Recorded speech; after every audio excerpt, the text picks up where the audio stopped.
Saudara-saudariku yang terkasih dalam Tuhan, kalau kita perhatikan biasanya tempat-tempat devosional itu biasanya sangat banyak ketika masa-masa menjelang ujian atau pada saat-saat ada peristiwa-peristiwa yang mencekam atau membahayakan. Tapi begitu orang selesai ujian atau selesai masa-masa sulit itu, biasanya tempat-tempat itu sudah menjadi sepi kembali. Hal ini menunjukkan bahwa orang lebih cenderung datang kepada Tuhan untuk hanya meminta. Datang hanya untuk meminta, memohon, meminta, memohon. Tapi tidak ingat lagi kembali untuk bersyukur dan memuliakan Allah atas apa yang diterimanya dari Tuhan.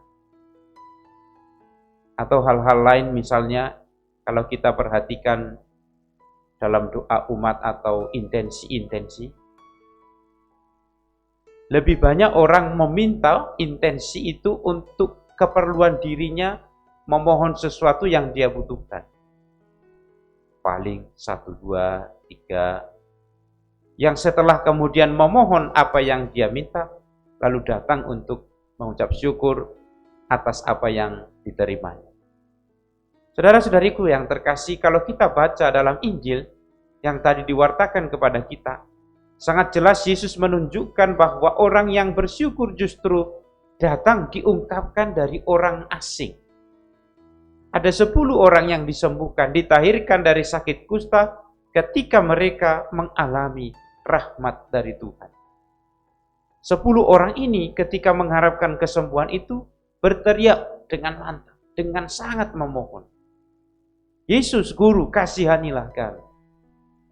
Tapi begitu mereka menyadari dirinya telah dipulihkan oleh Allah, hanya 1 orang yang kembali kepada Tuhan, bersyukur dan memuliakan Tuhan.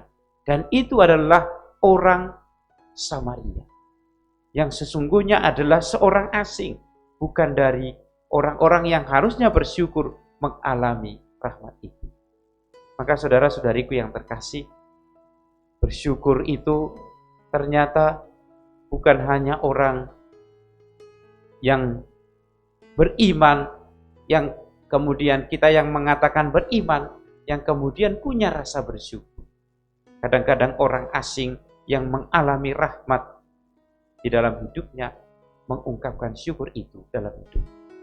Maka kita diajak oleh pewartaan Injil ini untuk mensyukuri dalam segala hal. Bait pengantar Injil sangat baik untuk mengingatkan kita. Kita belajar bersyukur dalam segala hal. Sebab syukur itu adalah tanda-tanda orang pertama mengingat Tuhan.